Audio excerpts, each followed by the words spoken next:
So imagine this, you moved, maybe it was 200 miles, 300, and you took a job at a church because of the people, because of the community, and honestly, because of the pastor who hired you. They fought for you. They made the case to the board. They believed in what you could build there. And then a year and a half goes in and you get a message.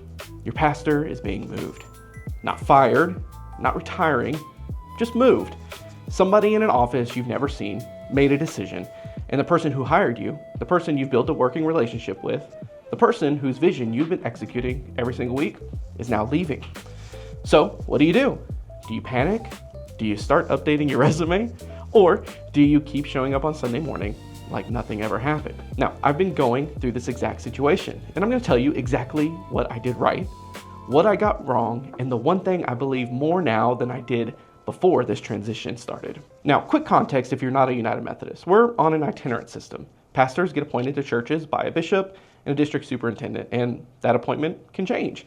It's not a scandal, it's not a firing, it's just part of how our denomination works. Every year, usually in the spring, appointments get announced, and every pastor across the conference starts new assignments on the same day if they were reappointed. The first Sunday of July is usually when that happens, and some of us call that Transition Sunday. So this isn't a story about something going wrong, it's a story about something that's just part of the job, and nobody hands you a playbook for running production and communications through a season like that. So here's a timeline nobody really tells you about. There's a difference between the Sunday that the whole conference finds out and the day that you find out as a communications director. The conference-wide announcement happens like in March or April-ish. That's when appointments get decided. But I personally found out 2 weeks before our church found out, before the conference found out.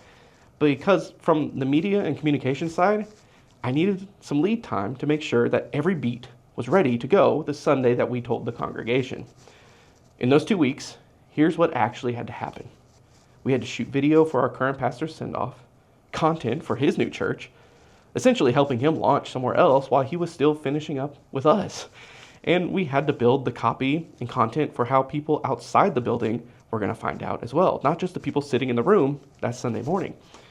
We had to carve out actual space in the worship service for our board to make that announcement. And we had to start planning 2 completely different Sundays. The current pastor's last Sunday, how we were going to celebrate him and his family on the way out.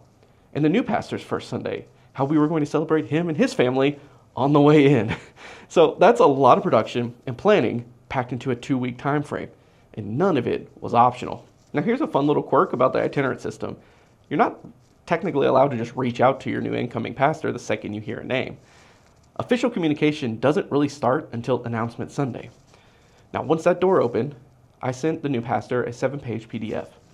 Every communication channel we use, apps, website, newsletters, social media, all of it.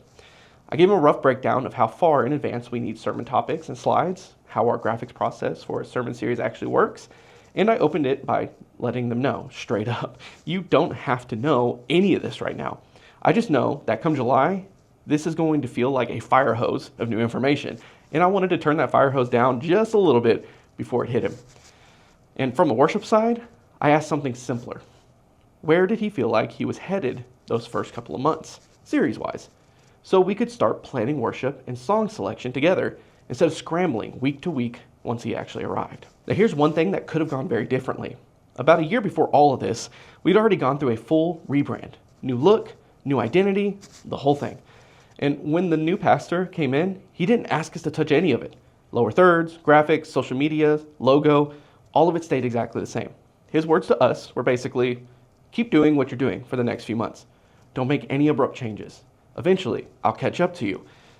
And that's a gift, honestly. And I don't think every director gets that opportunity. But it also tells you something about how to handle the congregation piece. We didn't hide any of this from our people. We were straightforward about the whole process, start to finish, because that's part of what it means to be United Methodist. This is normal for us. This is part of the life of the church. You don't have to manage it like a crisis if you're honest about it from the start. Now here's the mistake that I'll actually own.